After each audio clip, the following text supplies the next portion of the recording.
I want to start this live video, but I'm just fixing the position of the camera. I think it's all right. Yeah, okay, I just want to wait until some people join the video. Oh. Some people join the video. Oh. Some people join the video. Audio. All right. Gonna wait just for some audio checkup. Wanna hear how the audio sounds like for you guys. If you guys can tell me. I mean, I already heard myself right there, but I don't know. You guys over there, you tell me. For anybody that is joining the live video right now, please check the audio. If the audio is fine. Buenas tardes, Selvin. This live video is gonna be about DT12 automatic transmissions.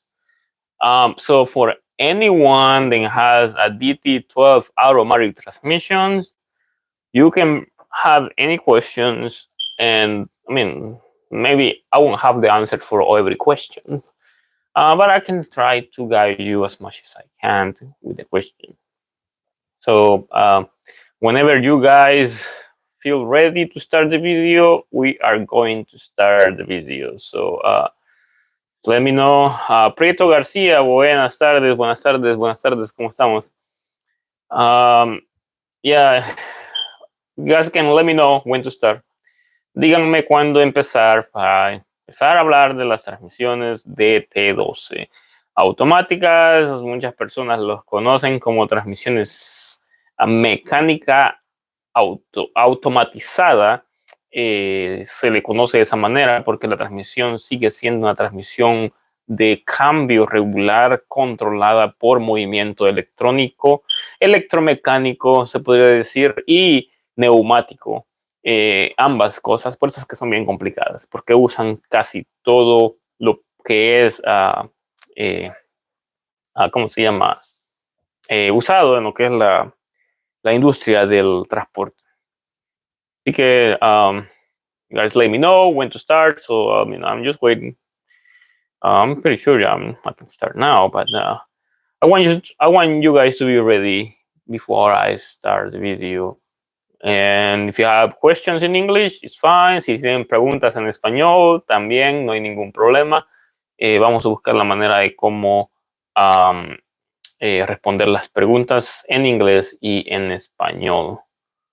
Así que vamos a ver qué está pasando.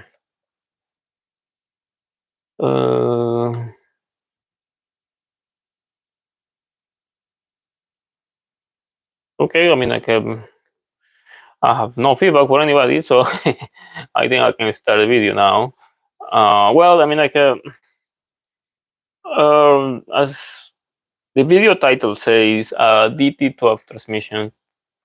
It is the automatic transmission that Mercedes and Detroit developed together, and it is not a fully automatic transmission, but anything that doesn't have a lever or a pedal, a clutch pedal, is automatic. So the reason why they want to keep it into the automatic, like automatic manual transmission, kind of like that, is because they want to make it look nicer. They want to make people feel comfortable with the transmission. Then still a manual transmission. In essence, it is still a manual transmission, but it is not, right? But it is complicated. DT12 transmissions are not very easy to work on. They're not better than manuals. Manual transmissions are the best. That's right. I keep my shirt, save the manuals, right? Because they're the best. They give less problems and they're more reliable. But there is, a lack of people. A limitation of people then know how to drive them nowadays. So that is the new problem that we have with manual transmissions, and that's the reason why manufacturers and company owners, they rely on automatic transmissions because they're easy to sell, easy to find drivers. And just like any product that has electronic controllers, it has problems. And DT12 is one of the transmissions. Then we can say the most common transmission in the market, since it is installed in most Freightliner Cascadias. So in Western Stars and some other applications. And there is two types of DT12 so far. There is the heavy duty class 8 DT12, and there is the still heavy duty but still class 8 but smaller version. That is another DT12. So the bigger DT12 is going to be the OA and the DA. That is going to be the bigger DT12, and the smaller DT12 is going to be the OD and OB. So those transmissions are going to be installed on the DT13 engines, day cabs, and M2s, small trucks, mostly short nose trucks. But there are some exceptions. There are some DT12s that are on DT13 engines with the OA configuration, which is the heavy duty for a class A sleeper configuration. But there is always exceptions, here and there when it comes to DT12.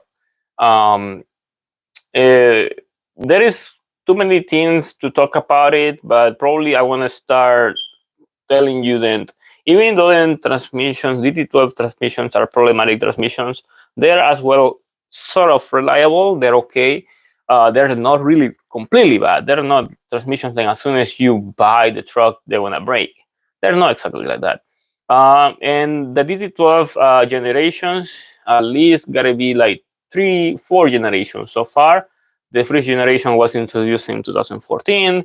The second generation was not a generation, was an update, but it's a different transmission overall. It was introduced in 2017. The next generation was introduced in 2021, and the newest generation is going to be introduced for 2025 trucks.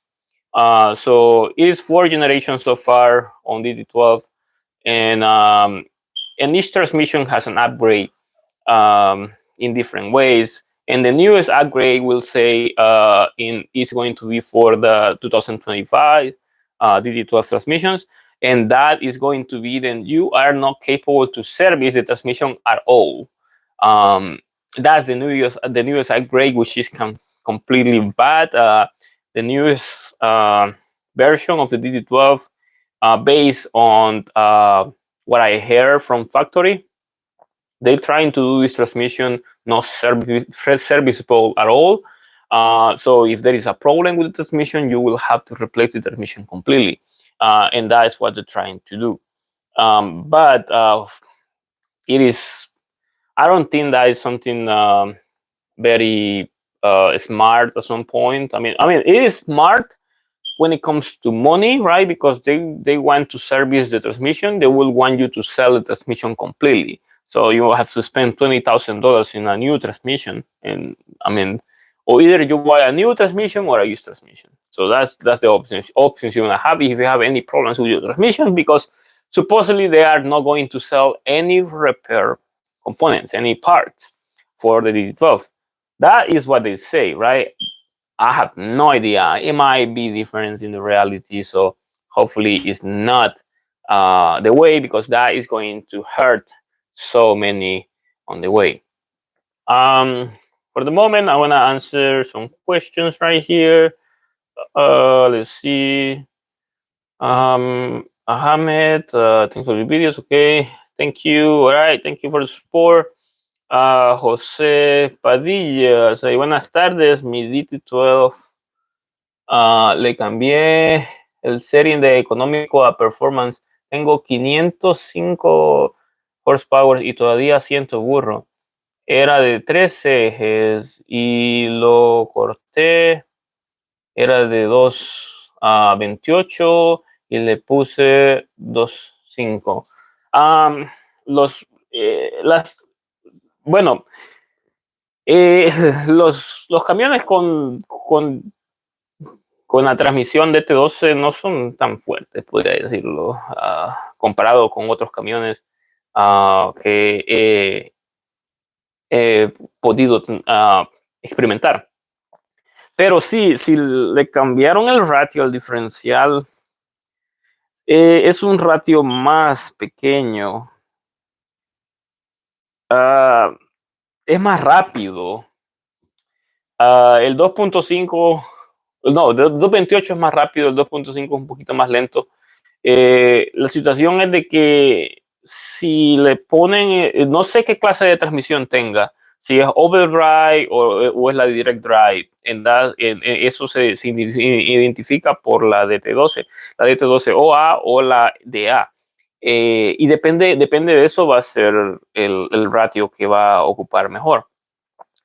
Pero al incrementar el ratio del diferencial, lo que están ustedes haciendo es aplicando más, un poco más de torque, un poco más de fuerza a lo que es el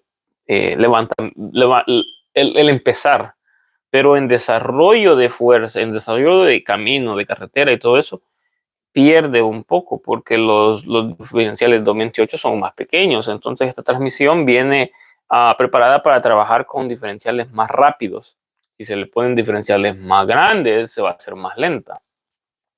Es algo que tienen que ver ahí definitivamente. Cuando se trata de modificar camiones, con poner diferenciales con otra transmisión, es un problema bastante grande. O sea, a menos de que las medidas estén de acuerdo a la necesidad, como por ejemplo, ustedes agarran un camión con la transmisión y el diferencial del mismo camión y se los ponen a su camión, queda perfecto. Pero cuando solo lo hacen de un camión a otro, a veces no queda exactamente.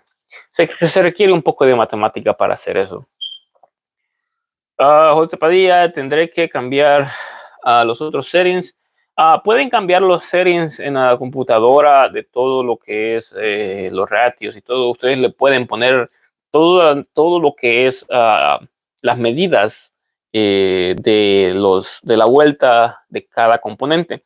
Pero eso no arregla el desarrollo del camión. Eso solo arregla de que la velocidad y las revoluciones se mantienen en armonía y que va a marcarlas de acuerdo a cómo sea el tamaño del giro de cada componente.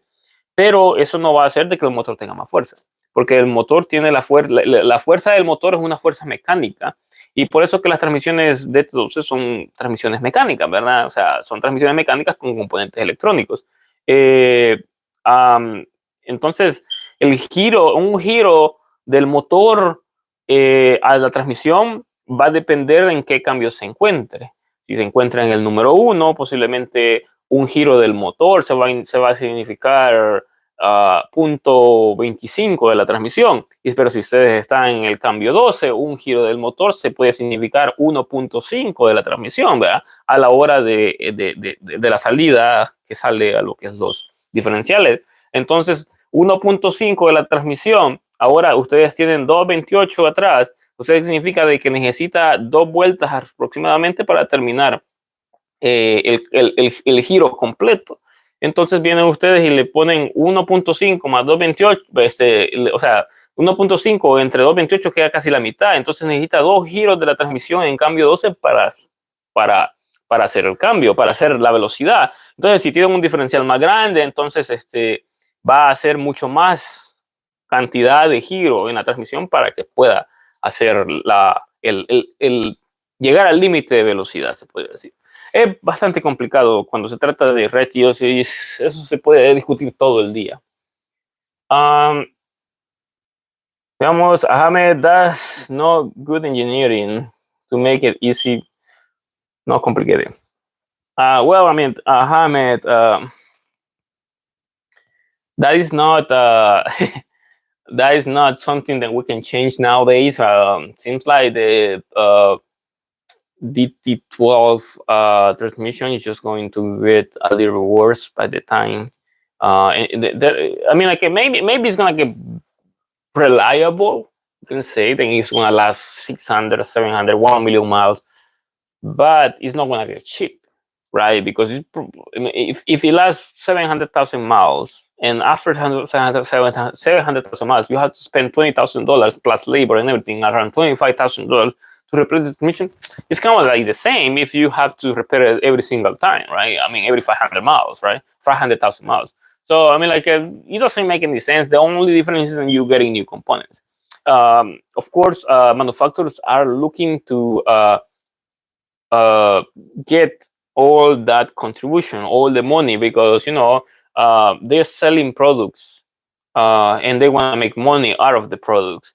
So all they want to do is maintain their profit, like constantly coming back, so that way they can make more sophisticated stuff to charge more money. But anyway, all right, so now I already introduced you to the DT12 transmission. That is the basic, very basic information about the DT12. Now I want to talk a little about problems with the DT12, because that is something that we all know about the DT12. But I would say that the DT12 problems are not compared to the Eaton Endurance problems or the Packard transmission. So those are kind of like more complicated to work on and more expensive as well. Depending on the situation, you get different fault codes. It's kind of like a different problem. But probably later I'm gonna do a different video talking about the Eaton Endurance, which is a Cummins transmission and Packard in international transmission.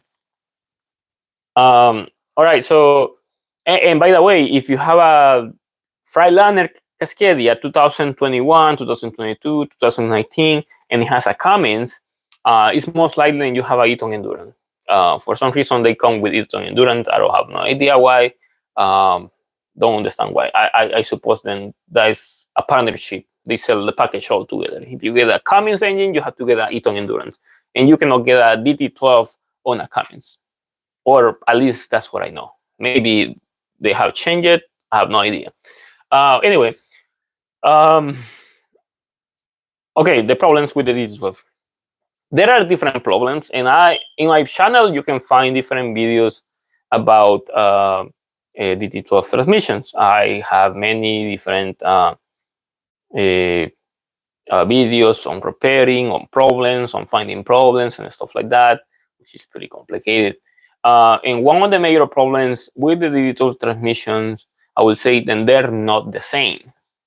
A lot of people comes and buys a used transmission, a used DT12 transmission, just because it is cheap, because they found them somewhere, because the friend, because they was on another Cascadia, because it is exactly the same Cascadia, and they buy the transmission, and they bring the transmission, and they put it on the truck, and it's not the same. And that's when problems start. We can say, like, then people just think, and just because it's a DT12 is the same, but it's not. There are many different. There is DT12 with a single clutch, DT12 with a twin clutch, DT12 overdrive, DT12 direct drive, the DT12, the small version, which is for the DT13s, and all those variants of the transmissions are going to depend on what application they are installed on. I mean, they can be a day cab, they can be a severe duty, a highway truck, stuff like that. And a very common problem with DT12 nowadays, in the past, the very common problem used to be the split pin, but that only applies for trucks that are 2014 all the way to 2016, because in 2017 there is an upgrade for that. So it's the second generation, we can say, of the DT12 transmission. So the 2017 and newer, they don't have that problem. If you are experiencing similar problems like the split pin, maybe you're getting a different problem. But But for the 2014s all the way to the 16s, they have the specific problem with the split pin. That is a very common problem for those transmissions. But many of those transmissions nowadays, they have been upgraded with the newer version of the split pin. So most likely then that problem is out of the way, we can say, at some point, at least for the trucks and our service on that sector. Another very common problem on DT12 is clutches. For some reason, DT12 clutches go bad. After 600,000, after 700,000 miles. And the worst part of the clutch damage is then there is no warning. There is not, I mean, there is warning if you know your truck, right? If you're driving your truck, you feel then the truck is slipping.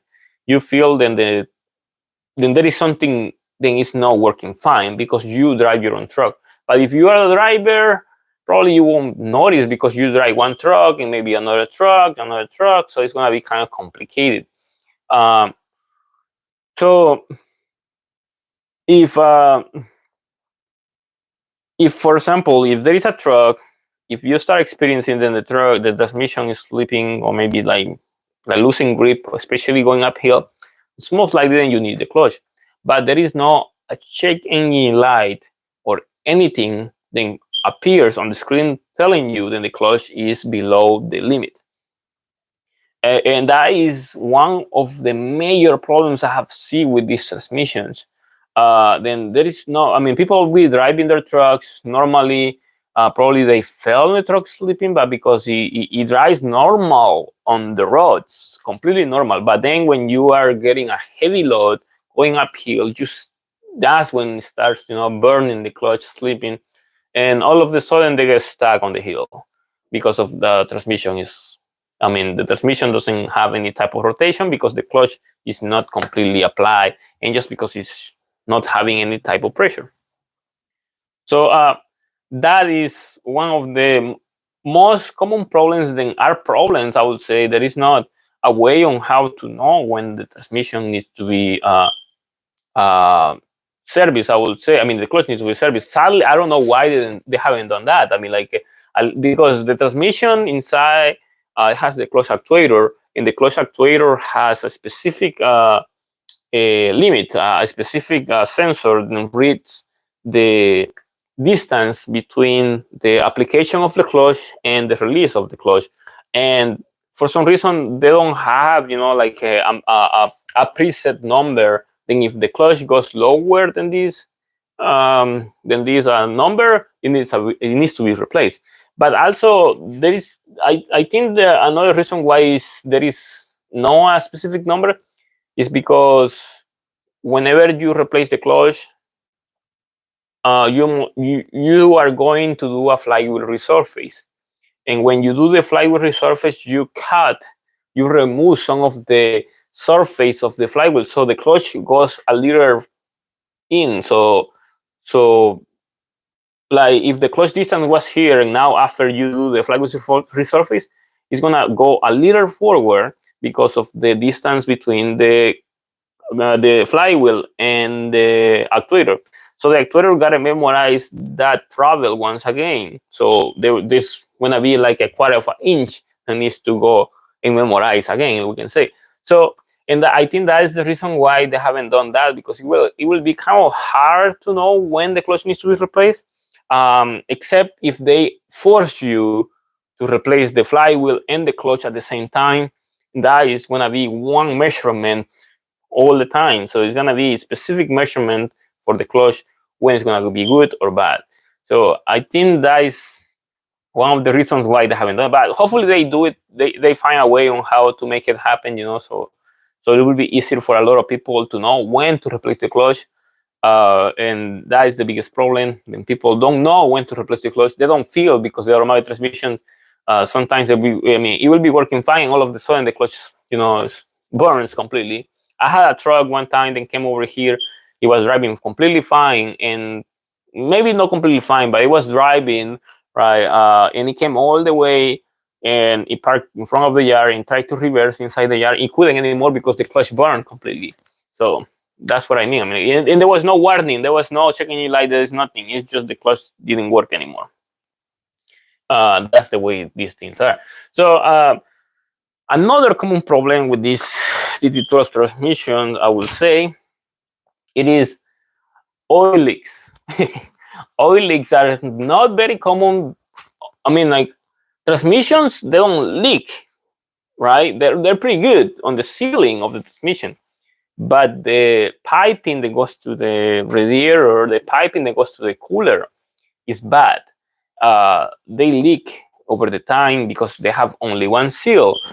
In the past, for the older trucks, for the older 2011, 13 Cascadias, they used to have braided hoses with uh, with pipes all the way to the transmission. Nowadays, they have still braided hoses, but they only have O-rings to connect the the circuit between the transmission and the cooler, and the O-ring leaks. And if you don't pay attention, the leak is going to be MP, it's gonna MP up the transmission level, and then the transmission is gonna go bad. I have a couple of videos talking about that, about the problem with these transmissions running without oil, and not because the oil just all of a sudden disappears, because it leaks. And you know, it's in some points understandable because many drivers are not going to stop every single 100 miles to check the transmission level, right? And even if they could replay, I mean, check the transmission level, it's gonna be hard because you know, like they don't have the tools, they don't have that, and the most they can do is to see if there is a leak, right? And but if there is a leak, what they're gonna do? I mean, they won't repair it, right? And most likely, then throw the if they won't know what's the level of the transmission. And for some reason, I have no idea why trucks they haven't implemented transmission level sensors. And they have the options. The computers give you the options to have a transmission level sensor, but they haven't implemented it yet. So I have no idea. I think because business, right? Otherwise, they will prevent so many transmission failures because of oil. Let's say José Miguel dice, ¿qué opinas del motor MP8 que trae el camión Mac? Saludos. Dice El Morán 08. El camión el Mac MP8 es un Volvo, básicamente. No más con un nombre diferente, pero es un motor Volvo D13. El motor Volvo D13, que es el MP8, es un buen motor. Lo único malo que son caras las piezas. Los servicios son caros. Requiere que usen, la mayoría de Volvos requiere que usen filtros originales, donde es aceite y diésel. A veces cuando se usan filtros aftermarket pierden fuerza o tienen a tener problemas. Son bien delicados en ese sentido. Las reparaciones, pues bueno, son caras. Los filtros DPF y todas esas cosas son extremadamente caras también. Reparaciones de motor son bastante caras en esos. Pero en lo que es básico, ¿qué tan bueno es el motor? Pues es un motor bueno, es un motor que dura cierta cantidad de millas, ¿verdad? Aquí hay un Volvo que tiene 700, 800 mil millas, está teniendo muchos problemas electrónicos y de emisiones, pero el motor en sí no tiene ninguna falla. Lo que es mecánico, el motor está bien, pero los electrónicos del motor es lo que están fallando, ¿verdad? Entonces, en esencia, lo que es la ingeniería del motor es perfecta, pero la ingeniería electrónica es como la de cualquier camión. Pero es una buena compra. Si quiere algo más comercial, bueno, Freightliner es lo más comercial. Pero si quiere un Volvo por la comodidad, o un Mac por la comodidad, perfecto. Muy bien, vamos a ver qué estaba hablando de los problemas. Bueno, ya mencioné uno de los problemas de las transmisiones y lo estaba hablando en inglés. And those are the most common, one of the most common problems, I would say. with the automatic transmissions DT12. Now there are other problems. Split pin sensors, split pin solenoids. I mean, split solenoids. Uh, Transmission control modules, transmission control units. Eventually, they were bad for many different reasons. The transmission, another not very common, but it is sort of happening to some trucks. The transmission main shaft speed sensor. That is not very common, but kind of common problem. As I said before, it happens to some trucks here and there, and the repair of that sensor, just to remove that sensor, costs a lot of money because you have to disassemble the transmission completely to get to that sensor, and sometimes it doesn't work because the sensor inside it has a little how we can call it a little trigger inside and rotates and tells the sensor, the speed of the shaft, and that sometimes gets out of alignment and breaks the sensor, and you put a new sensor and it breaks it again. So you have to replace the transmission, repair the transmission to solve that problem. If you remove a transmission main shaft sensor and it's broken, like cut, broken, yeah, you are not going to solve the problem by getting the transmission sensor replaced, and that is one of the major problems, I would say. Then everything on this transmission require a lot of work to do all this.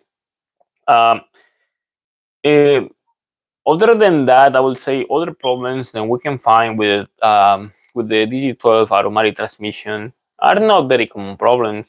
Overall, I mean, like the major problems of these transmissions are lubrication and clutch. Those are the major problems of these transmissions. A lot of people do like remove the lubrication line that goes to the cooler in the front of the truck and just bypass it, so that way it doesn't have the cooling.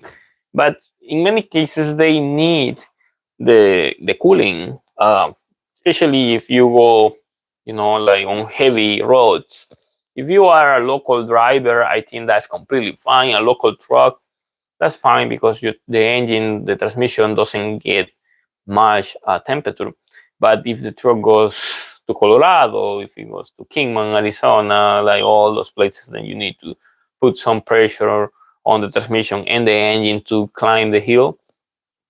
That is going to be a little difficult for the transmission because it's not getting any type of cooling. Although the transmission has aluminum housing, so the aluminum housing is better for temperature dissipation. So it maintains the temperature inside the transmission a little cooler, even though then it is overheating. We can say, right? That's better than cast iron or forged iron, right? And then if you don't have a transmission temperature sensor on your truck, it's most likely it is better than you have it, right?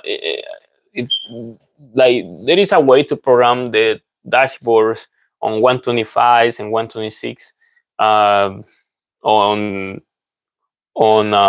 Western Stars, depending on the type of dashboard they have. Instrument cluster that is going to you just have to add the specific gauge for the transmission, or you have to program it depending on the dashboard, right? But it is good to have the transmission temperature sensor on your truck, and that's to control how bad or how good the transmission is working. Just remember then, if you are holding a heavy load, it's completely normal and the transmission temperature rises up when you are going uphill. That's completely normal.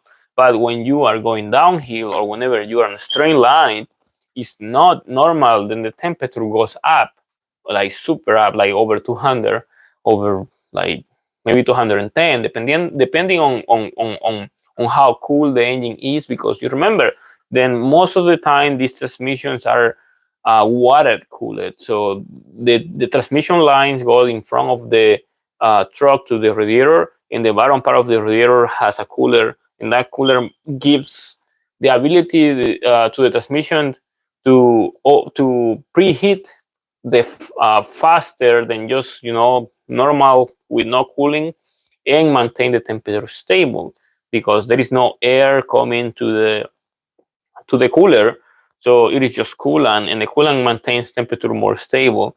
So it is better, but it depends, right? For colder places, it's nice to have a transmission cooler in the radiator. But for warm places like like Arizona, California, and all these places, it is better to have an air cool transmission, because usually the transmission temperature goes high, and if the engine temperature is high, the transmission is not going to get any better, right? So it needs to have some kind of cooling. Um, but I think that's the reason why it's important to have the transmission temperature sensor, at least for DT12 transmissions.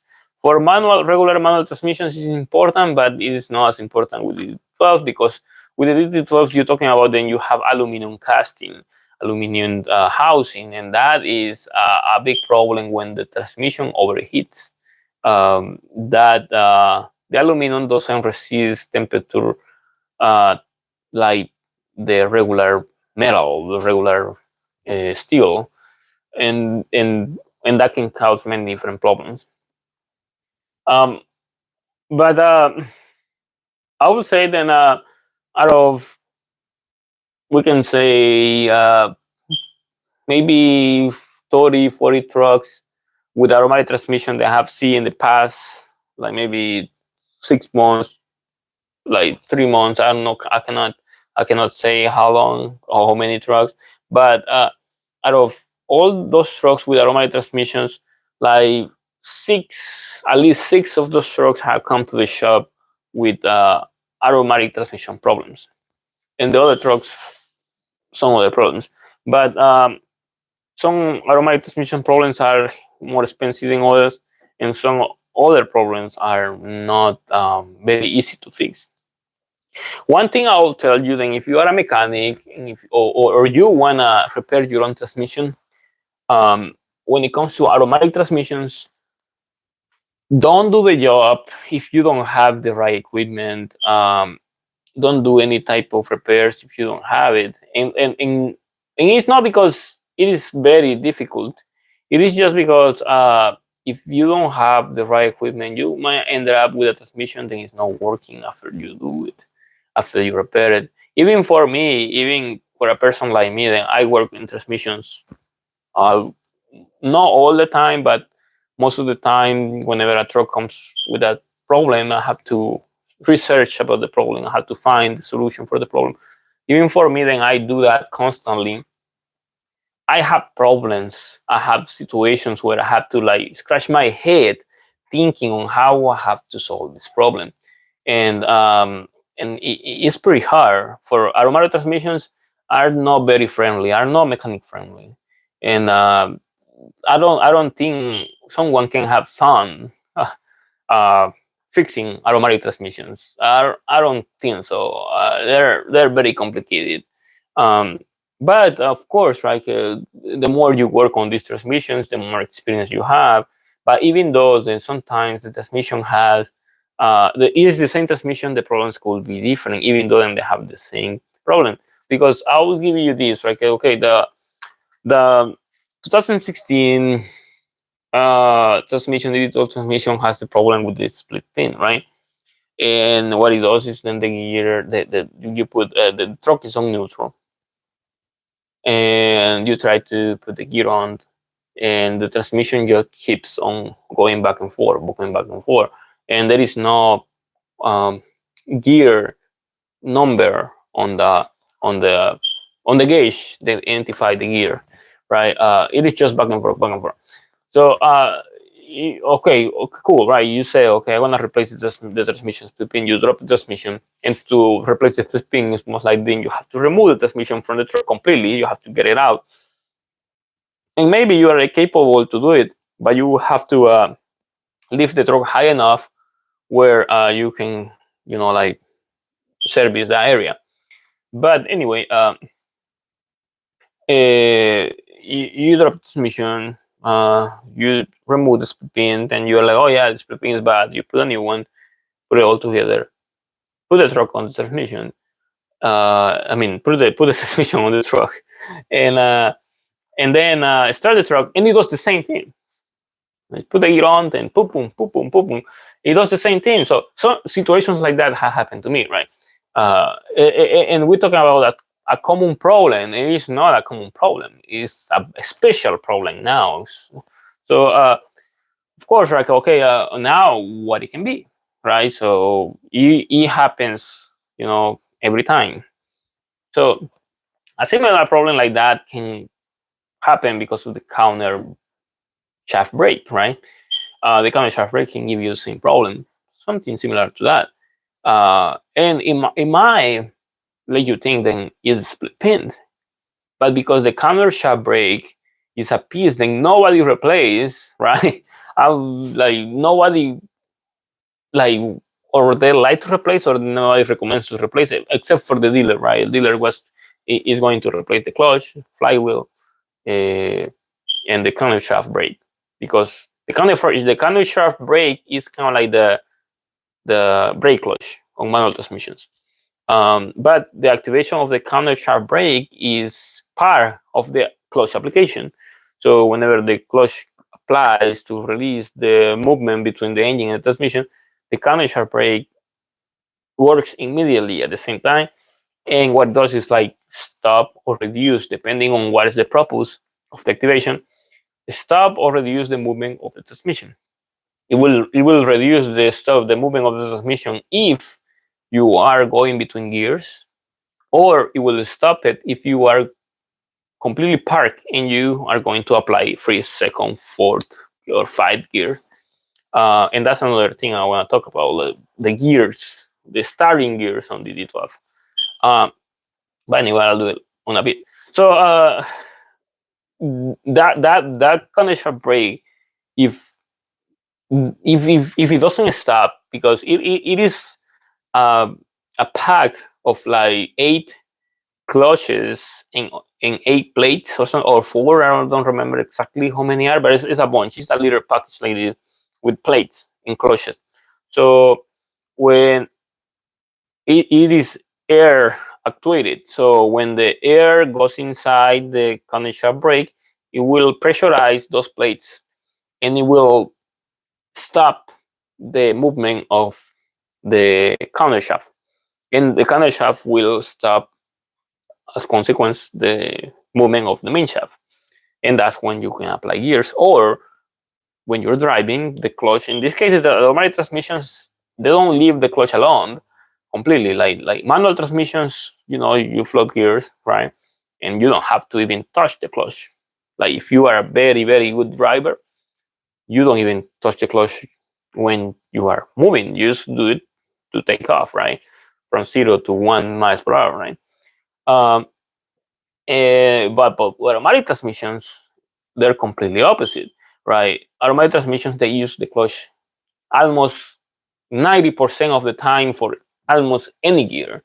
Like for example, when you put the gear on, you are on neutral, you put dry, and as soon as you put dry, the clutch gets activated, and the clutch will release the plate, the pressure plate, and now the transmission will not have any type of movement, and the gear will be on.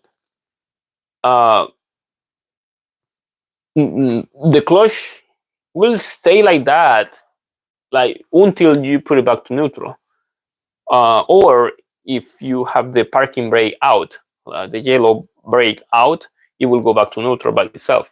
But if the yellow brake is in and you're driving and you get to stop and you are putting your foot on the pedal, the brake pedal, the clutch will be pressurized by the actuator, and the gear will be on. It doesn't go to neutral. It doesn't release the clutch. It doesn't do anything.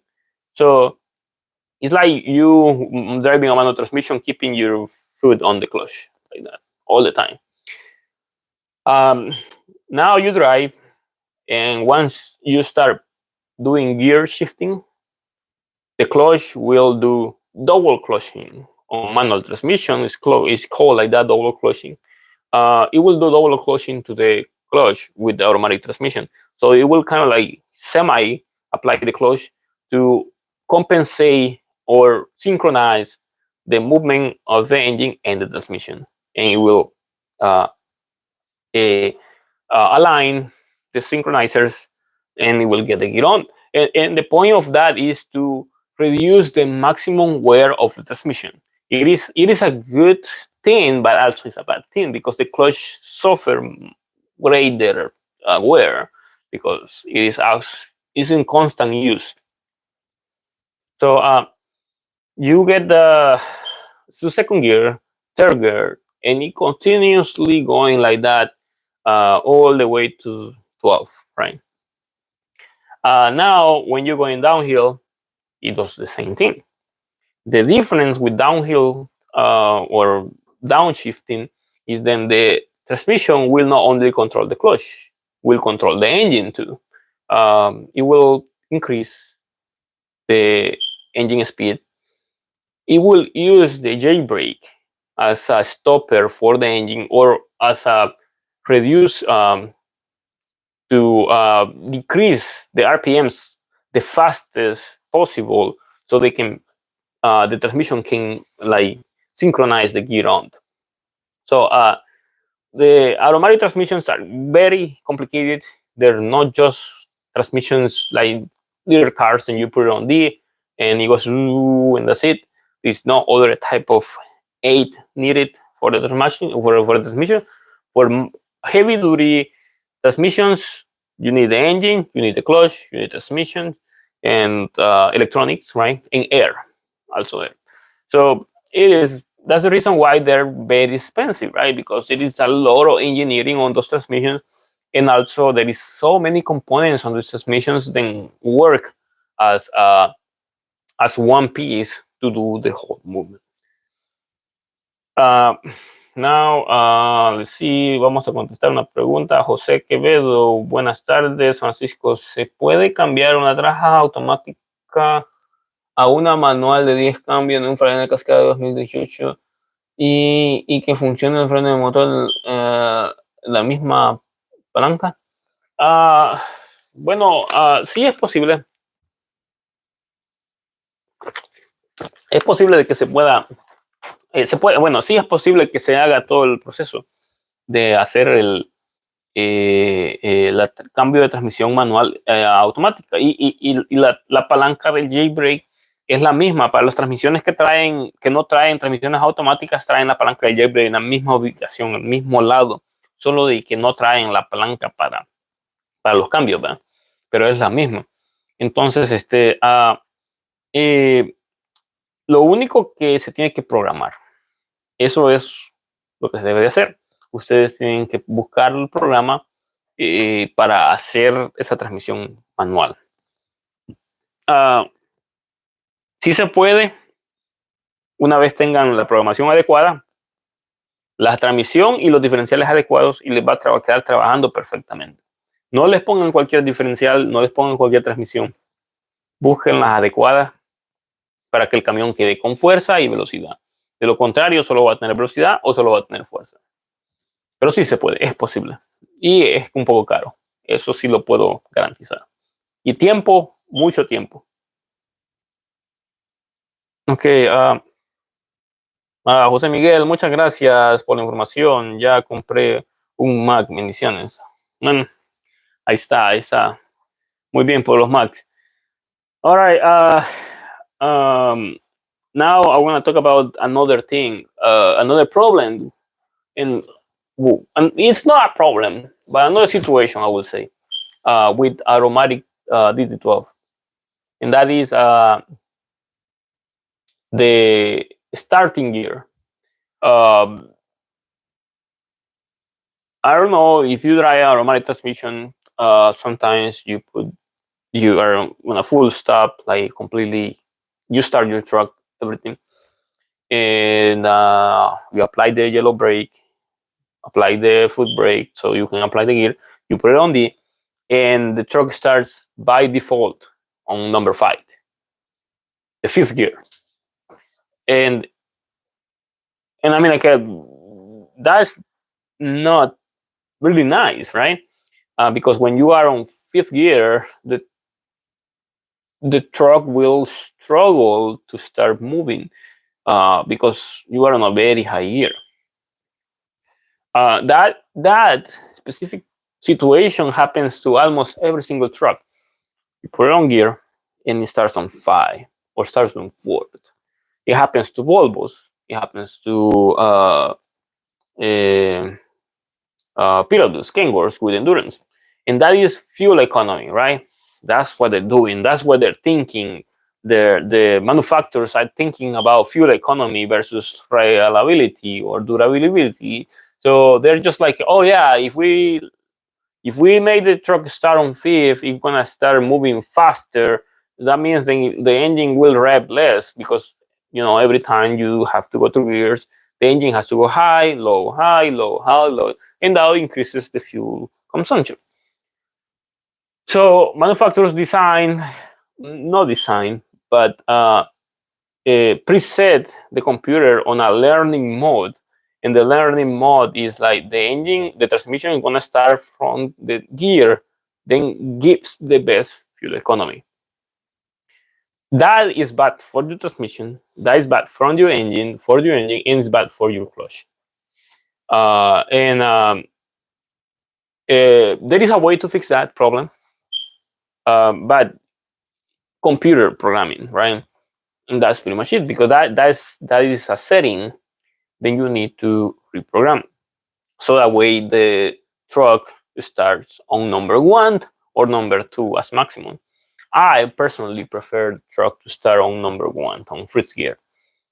I know it takes a little longer to we can say reach 35, 50 miles per hour, because it has to go gear by gear until it gets to the higher gear, right? But it helps to maintain the system on harmony. It will help to ensure that the transmission and the engine and the clutch will last the longest possible, because you are applying less pressure on that. So if you have the problem, then I would start on fifth. It's normal. Some trucks, not all the trucks, some trucks are equipped with pressure sensors. The pressure sensors are for suspension pressure sensors. So whenever you have an MP bobtail truck, just the tractor only, uh, the suspension pressure is going to be around 9 psi, 8 psi. So that will indicate to the transmission and the engine, then you are empty. So it will start on fifth. But then, if you load the trailer, the pressure, depending on the load, then you have pressure can vary between 20 all the way to 60, depending on the situation, depending on how everything is, right? So based on that, the system will sense then there is a pressure increase, which means then the truck is loaded. And now the system will send a signal to the transmission saying that we have a higher amount of load on the vehicle. So when you start on gear, it will go to lower gear. It will go to first or second. Um, but that depends on some trucks. Not all the trucks have that. I have seen that, and not all the trucks have that setting, but some of them do. And that's kind of nice, but also still, for me, it's still very bad, because if you are driving your truck bobtail, you're still destroying your clutch starting on fifth gear. But it is even worse when you start the truck on fifth gear loaded. So I suppose then that is a good engineering to have on your truck. And that is not exactly part of the transmission configuration. That is part of the ABS and traction control. Um, in most cases, the traction control and ABS are linked to, well, for newer trucks, the traction control and ABS are linked to the transmission. For older trucks, they weren't, but for any truck that is newer than 2017, I think, or 18, they're linked, completely linked. And for newer ones, they work together. There is not otherwise, which means then the transmission gets signal from the engine. It gets signal from the actual transmission sensors, and it gets signal from the ABS and traction control, and stability control, which is basically all combined. Um, and depending on that, the transmission will select the gear, will because the transmission is the middleman, we can say, between the engine and the differentials. I mean, yes. So it is in the middle. So the transmission controls the movement basically. So it will select what gear is the best, or send the transmission to neutral completely, so that way there is not connection between differentials and engine, and it will continue doing that based on traction control. It's a very complicated system when it comes to making the ABS and the traction control, stability control, like work together in harmony with the ABS. And the worst parts about it, when it comes to DT12, right, I would say, is then in some trucks, if you have one ABS speed sensor on the wheels, then it's bad. The transmission is not gonna work. The transmission is not gonna like let you drive because stability control, right? The traction control, the ABS, right? The transmission will receive signal from the ABS, thinking then there is one gear, I mean one tire, then is spinning, and the other tire is not. So it will tell the transmission computer, don't apply a higher gear because we can crash. And that makes the system very, very complicated. It has happened to in many occasions where trucks are here. They come, they drive, right? Normally, for some reason, they're driving completely normal. Come all the way here, stop. Okay, we do the service, and all of a sudden, the truck doesn't want to move anymore. But the ABS light was on. Okay, we check. Okay, ABS speed sensor. Replace the ABS speed sensor, and now the truck drives normal. So that is one of the situations with the ABS. So if you have ABS systems with automatic transmissions, you have problems. And that's the good thing whenever you have a manual transmission. Who cares about ABS, right? The ABS can say then there is a speed sensor on the wheel and it's not working, or none of the speed sensors are working. But as long as the transmission speed sensor is working, you're gonna get the speed. So because you do manual shifting, who cares about speed sensor on wheels, right? That is the problem with that automatic transmissions. Well, I mean they're good, but they also have too many problems, and the problems can happen to anywhere, right? If you live from California and you all the way to Texas, and all of a sudden ABS sensor goes bad, what you wanna do, right? You have to fix it there, and it's not a way. Some of these ABS sensors they are equipped, especially if you have a disc brake configuration. The disc brake configuration, you have to remove the whole disc assembly completely to replace the sensor. For the drums and shoes, you have to remove the drum most likely. But there is some specific type of ABS sensors on on brake disc configurations, and these are from the you can remove them from the exterior, very easy, a very easy replacement. You can just pull it. You don't have to remove anything. Like you just go on the side from the tire, go pull it out, cut all the zip ties, put a new one, push it in, and that's good. That is a way better design than the ones you have to remove almost the whole the brake disc completely just to replace one sensor.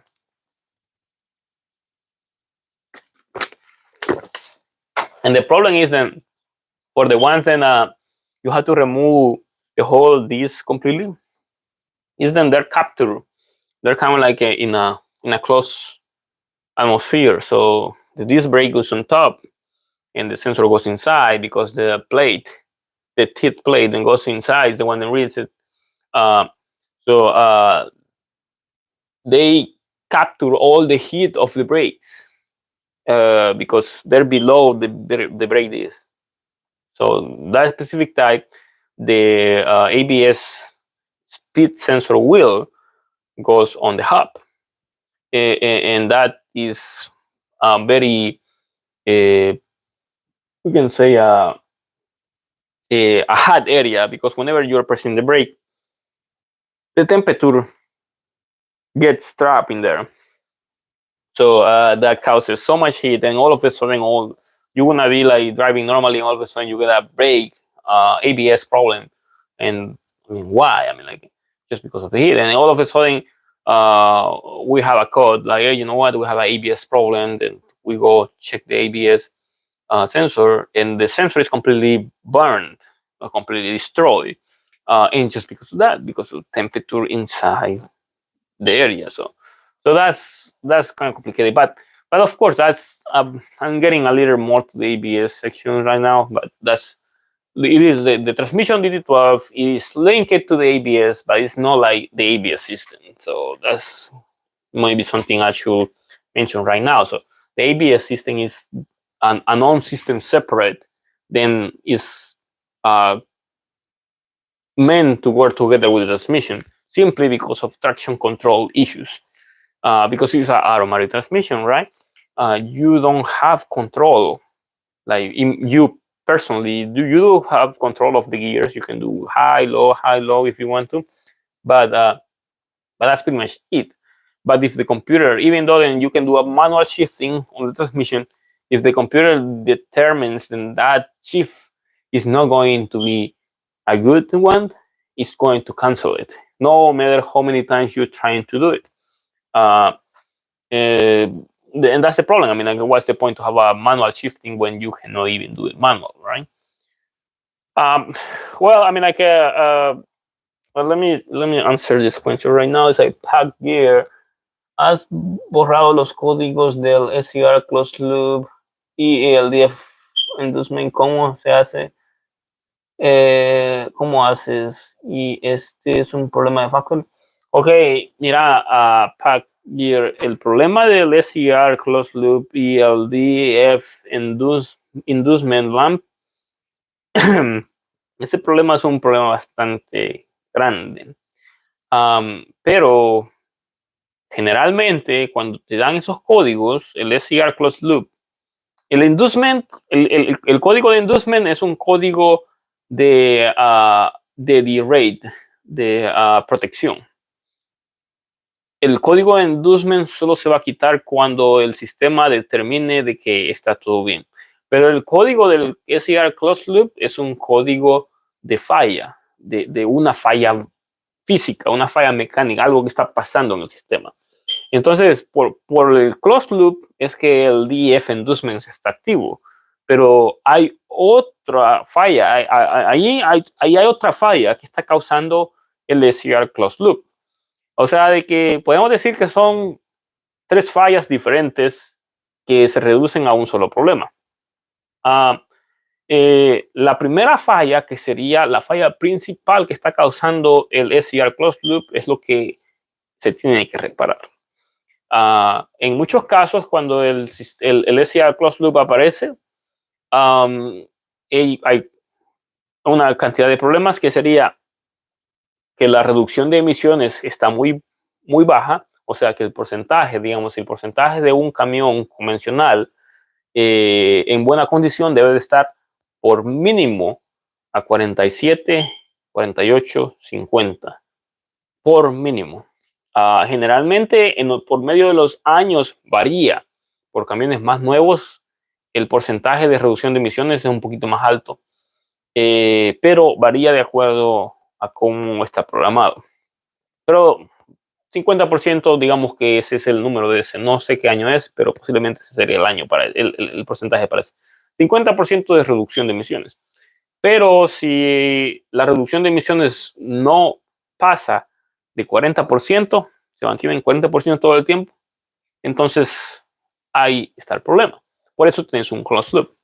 ¿Qué es lo que está causando eso? Bueno, el SCR box, una falta eh, de, um, ¿cómo se llama? Que no le llega suficiente DEF, que le está entrando mucho aire, que está saliendo mucho combustible o que el motor está fallando, está tirando mucho aceite o muchos otros componentes que están contaminando el gas que está saliendo del motor, y el DEF y el SCR no son lo suficientemente fuertes para reducirlos.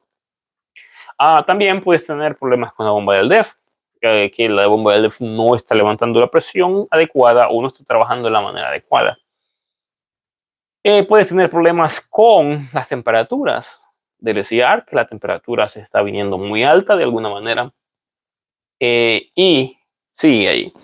Entonces, para poder eliminar esas dos fallas, lo que tenés que hacer, de acuerdo a qué falla sea, generalmente se pueden borrar con una SCR Efficiency Test.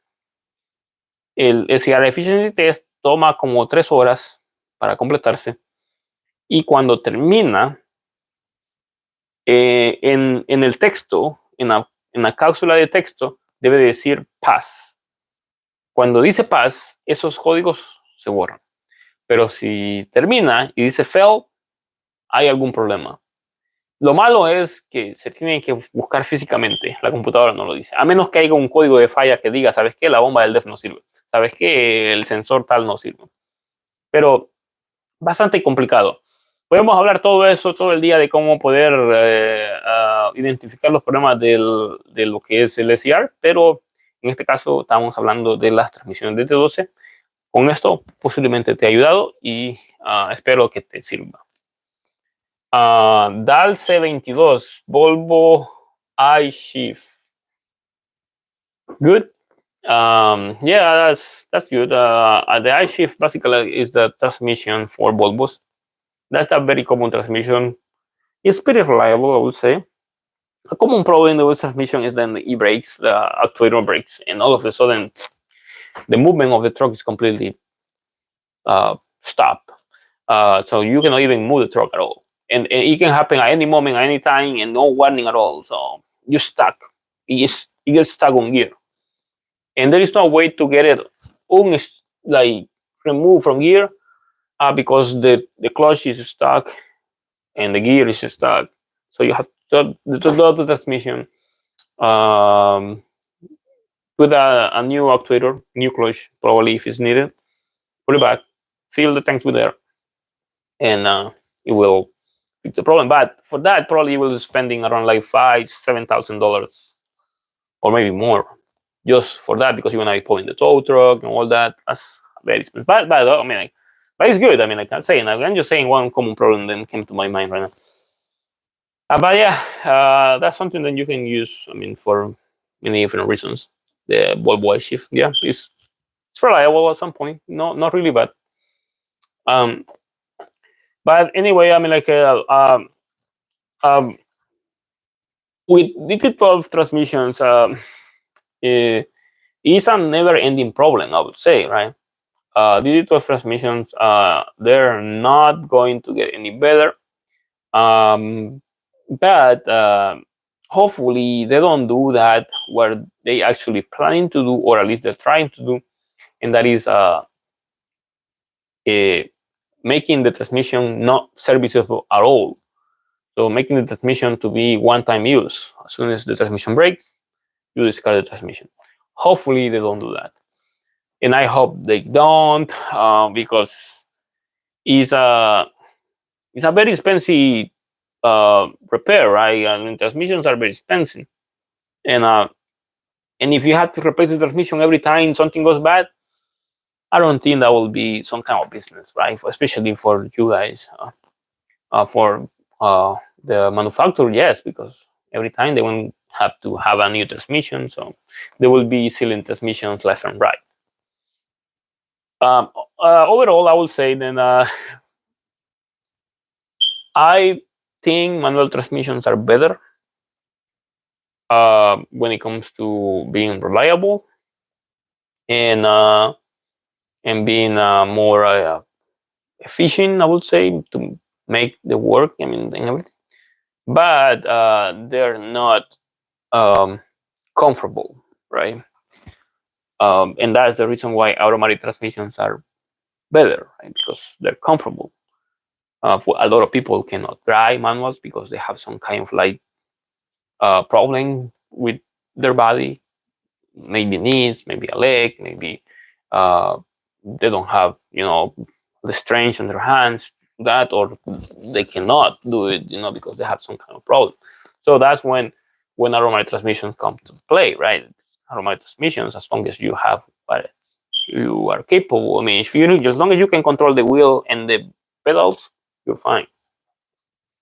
So and also there is a lot of people then doesn't know how to use transmissions, right? So automatic transmissions will be the best because you do gear shifting by just pushing or pressing or moving the pedal left or whatever movement motion you have to do, and that will do the gear shifting without even thinking when to do the gear shifting, how to do it, and you won't be worried about gear grinding and all that.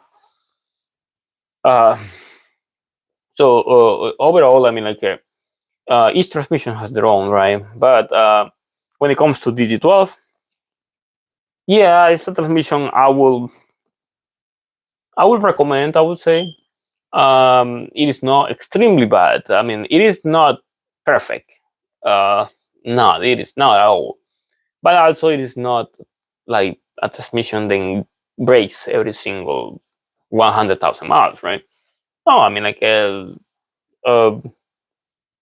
uh, I service a lot of Cascadias, and yeah, we have here some of them are. I mean, like we had here some of the trucks and they have problems with transmissions. Then we had to replace the transmission completely. Maybe like 4 or 5 trucks in the whole year, but it's not extremely common, right? Something then all of a sudden we are going to have day by day transmissions that are coming with, I mean, trucks with transmissions that are broken. They do have problems, as I say, clutches, split pins, low fluids, electronic problems, sensors, and stuff like that. And come here and there, calibrations of transmissions and are not right. But I mean, at some point, that's completely normal. I mean, any truck will have that, or any type of electronic component will have that, because they're mechanical components, right? But I mean, it's up to everybody what they really want to use. If you think automatic transmissions are good, well, I mean, like, that's good. I mean, go for it. If you think automatic transmissions are not good, well, I mean, go for manuals. But getting a manual transmission right now, a manual transmission truck is very complicated. It's a little harder to get a manual transmission. And if you get a truck with manual transmission, it's going to be a little more expensive because, dealers know the manual transmission trucks are rare nowadays. So that way they can profit the most. If you want a manual transmission, you have to pay 5,000, 10,000, 15,000 more, because where you gonna find another manual transmission truck, right? So it is a little complicated when it comes to automatic and manual transmissions, but They both do the job. Automatic transmissions, DT12, outside, yeah, they work. And if you want to buy a truck with automatic transmission, I mean, with a DT12, it's fine. I mean, like, it's gonna work. Don't feel afraid. And as soon as you buy it, it's gonna break. No, it's not gonna be like that. Maybe you're gonna have problems, but it's not gonna happen as soon as you buy the truck, unless the truck had the problems before you bought it. Like it happened to one of my customers, right? But that's something you have. That's the reason why you have to test drive it and stuff like that and see how it does. But other than that, I mean, like if there's no faults or anything, you are good to go. I don't think automatic transmissions are bad, as I said before, but I don't think they're very reliable. So it is what it is. I mean, like there is no other way around when it comes to this. Okay, Juan Corpus dice, ¿se puede instalar el motor y el dev system de 2015 en un 2013?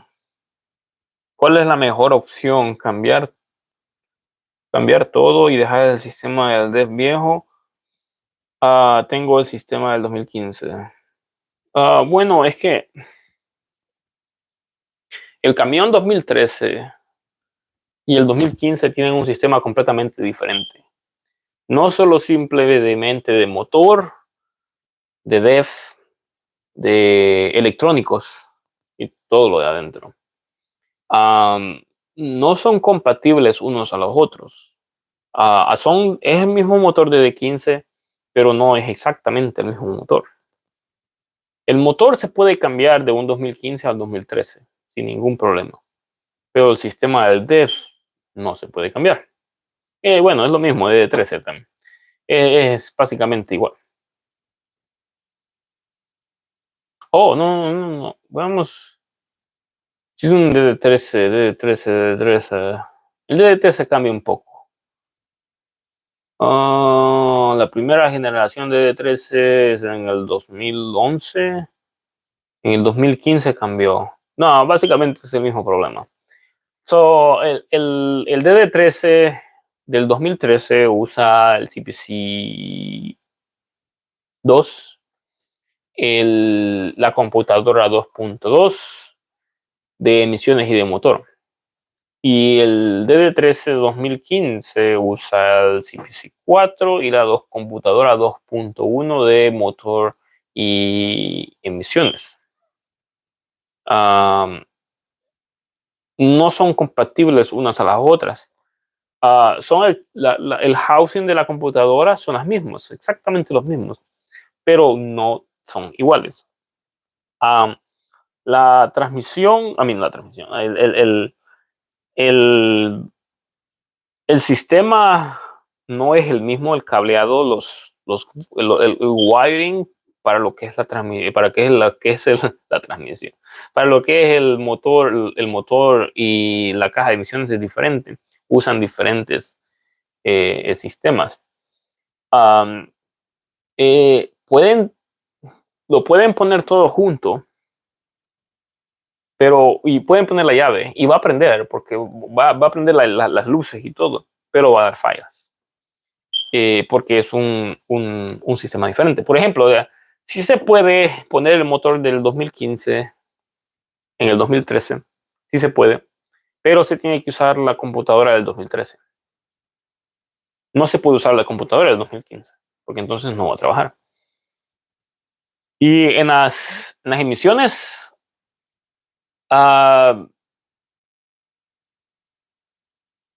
el harness para la caja de emisiones es diferente. El inyector del DEF es diferente. A la posición de algunos sensores es diferente. No se puede cambiar la caja de emisiones directamente así nomás. Se tiene que modificar el sistema para hacerlo compatible.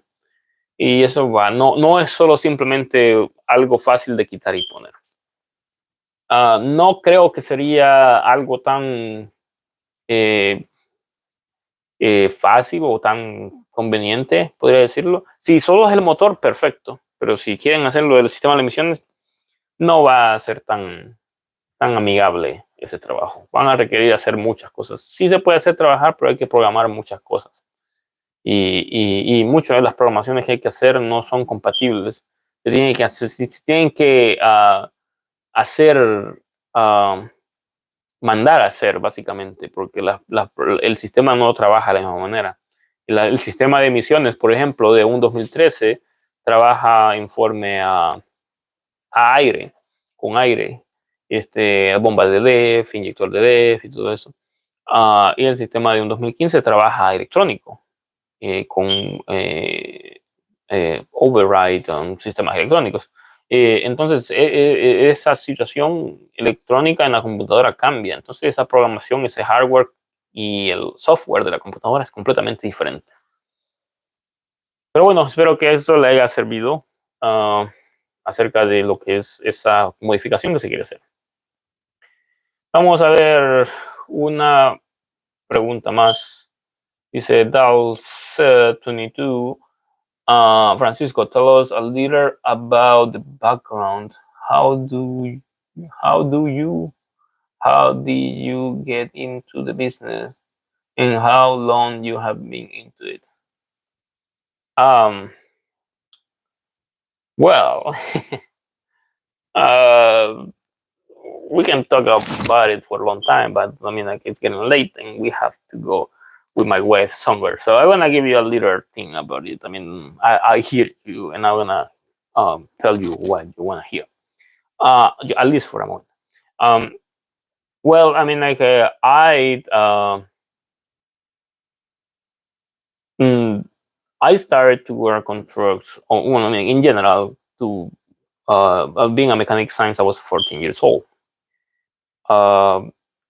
At the time, I didn't know much. I was just like wasting time, right? Was just like going left and right. And I didn't have like a passion, I would say, but I really like being a mechanic. I think I kept on doing this because I really like it. So I, like to learn and everything. But I think, in order to be a good mechanic, you have to fail so much. You have to do so many mistakes, because there is no way a mechanic will have experience by doing well. The experience happens because of the problems, right? I had problems with this, and I learned why this happened and why I don't have to do a specific thing. And so I did work for many years. I started working on trucks on 2007, I think. Yeah, 2007, 2008, 2007. It was a little different then, because I started with clear cards, but it was a little different. Yeah, I mean, like, it's something then you have to learn problems, especially I was in the beginning of the electronic era, 2008. That was when the new DPF and high pressure systems were introduced for heavy duty truck. So I started, not learning about it, because I started in small shops, working in small shops. So the majority of mechanics then I was working with, they didn't know anything about the new systems. Nobody knew about high pressure systems, computers, DPF systems. Nobody knew about that. So I dare myself to do that. I mean, work on those things. And yeah, I felt so much in so many things, so many problems. Then I regretted to be in at the time. Wasted a lot of time solving problems that now are pretty simple, but then they were very hard. because there was no information. There was not experience that I had, so it was kind of hard. So, but that gave me the opportunity to understand more about trucks, more about the problems, to get more ideas on what to do to solve the problems, because I didn't have much knowledge about it. And then I came to the shop here, and I started working on my shop. And at the time, it was just myself, and it was even harder, right, when it's just myself, because uh, I didn't have no one to ask whenever I had a problem. I had to figure it out on my own. So, and that's how I kind of like learning a little more, because instead of finding for the answer in the mouths of someone else, I researched my own answers, right? And I kind of like, like I spent so much time just finding a problem. And that's right. I understand going into internet sometimes is not the best answer for your problems, because you can have a problem and you go to online, you start finding a problem. A specific situation that you have, and find the solution for the problem, and you want to have like 10 different answers, and all of the answers you have are not related to it. But if you are patient enough, right, I would say, you will be able to get a little of each answer than you are getting. And that's how you create ideas on your mind. Oh yeah, maybe that is, maybe that. And spending a lot of time thinking about it. So, but like, I might continue talking about it, but like, if you talk about like you're gonna know everything, it's kind of hard for me. I don't know everything. I don't know every single thing that comes to the shop, but I research it and I try to learn more, because this is the situation with uh, the automotive industry, right? And there is always something new, something new. And even sometimes when I see trucks and are old trucks, 2011, 2009 trucks, sometimes they come with problems that I have never seen before. And they're old trucks that I used to work, and I know them pretty well, right? But still there are problems that are new. So I think that's the way to be a good mechanic. Always have your mind open for new stuff, even though then you might be the best in your area, doesn't mean that you are the best in the world. So I are you I think then you are uh, capable to do more, right? And I think that's the reason why I continue on doing my own things, even though then sometimes I don't have to, but I like to be involved in trucks and everything. Um, but okay.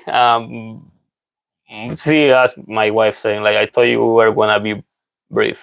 I make you keep it brief. Okay, yeah, but okay. Stop now. I wanna stop talking about it. So now I wanna answer the last questions. Let's see. Juan Corpus, gracias por toda la información. Dancing mechanic Sindhu. Can we replace a manual transmission with a manual transmission? Yes, you can, but it's not going to be cheap and it's not going to be easy. You have to have the right components to do it, but you can. Yeah, it's possible. With Cummins, it's going to be harder. With D3, it's going to be a little easier. With Packard, it's going to be almost impossible. And with Volvo, it's going to be very hard. So every truck manufacturer have their difficulties. Let's see. There's mechanics and Sindhu says, is it possible to replace a remote transmission with manual? Well, yes, I just said that. Alfredo Teniente, ¿dónde está su taller por los